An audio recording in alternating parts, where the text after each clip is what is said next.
आषाढी एकादशीच्या पावन पर्वानिमित्त छत्रपती संभाजीनगर येथील वाळूज परिसरातील छोटे पंढरपूर येथे आपल्या आराध्य पांडुरंगाच्या दर्शनासाठी भाविकांचा प्रचंड जनसागर उसळला आहे। जय हरी विठ्ठल ज्ञानोबा तुकारामांच्या गजरात आणि भक्तिमय भजनांच्या तालावर नाचत गात लाखो वारकरी 20 ते 25 किलोमीटरची पायी वारी करून मंदिरात दाखल होत आहेत।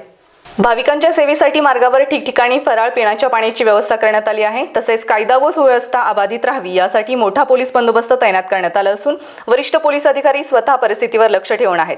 संपूर्ण परिसरावर सीसीटीव्ही कॅमेऱ्याच्या माध्यमातून बारकाईने नजर ठेवली जात आहे।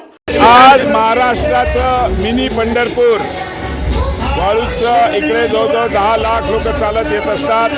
त्या लोकांची रस्त्यामध्ये सोय आम्ही इकडे त्यांच्यासाठी बाथरूम्स बनवलेले आहेत। विठ्ठलाचं दर्शनाची सोय केलेली आहे। लाईव्ह दर्शन ठेवलं आहे पंढरपूरचं। मालिश ज्याला पाहिजे त्याच्यासाठी पुरुषांसाठी पुरुष, महिलांसाठी महिला मालिश करायला ठेवलेत आणि प्रसादाची व्यवस्था केली आहे। जाताना पाणी असो, खिचडी असेल, रताळ्याचा शिरा असेल, राजगिरा वडी असेल, चिकी असेल, केळं असेल, असा सगळा महाप्रसाद राज्याचे मुख्यमंत्री देवेंद्रजी फडणवीस साहेब यांच्या माध्यमातून हा करतो। भारत देशातील नागरिकांसाठी पांडुरंगाकडे काय साकडे मागणार? पांडुरंगाला आम्ही साकडं केलं आहे की आमच्या देशावर कुठलं संकट येऊ नको आणि देशाच्या सर्व नागरिकांना सुख, समृद्धी आणि भरभराटीला।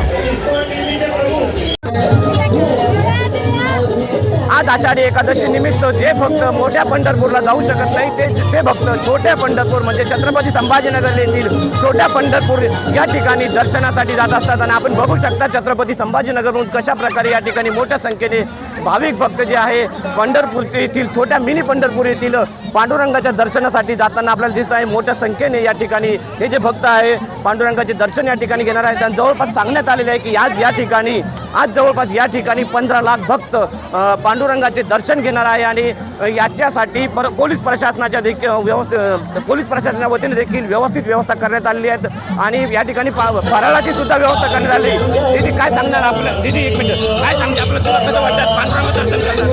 तुला काय वाटतं दीदी? काय सांगणार? दादा काय सांगणार तुम्हाला पांडुरंग दर्शन करणार? काय वाटतं तुम्हाला? काय वाटलं आज पांडुरंगाचे दर्शन करताय? काय सांगणार? एक नंबर झालं दर्शन, बढिया। असा माहोल कधी पाहिला नाही, मोठ्या पंढरपूर सारखा आहे। आणि फराळाची चांगली व्यवस्था करण्यात आली आहे। ही व्यवस्था एकदम सुंदर आहे, जागोजाग। साफसफाईची पण व्यवस्था करण्यात साफसफाई पण बढिया आहे। काय सांगणार? आज काय संदेश देणार तुम्ही पांडुरंगाच्या भक्तांना? मोठ्या पंढरपूरला जायची गरज नाही, इथंच यावं इथल्या लोकांनी।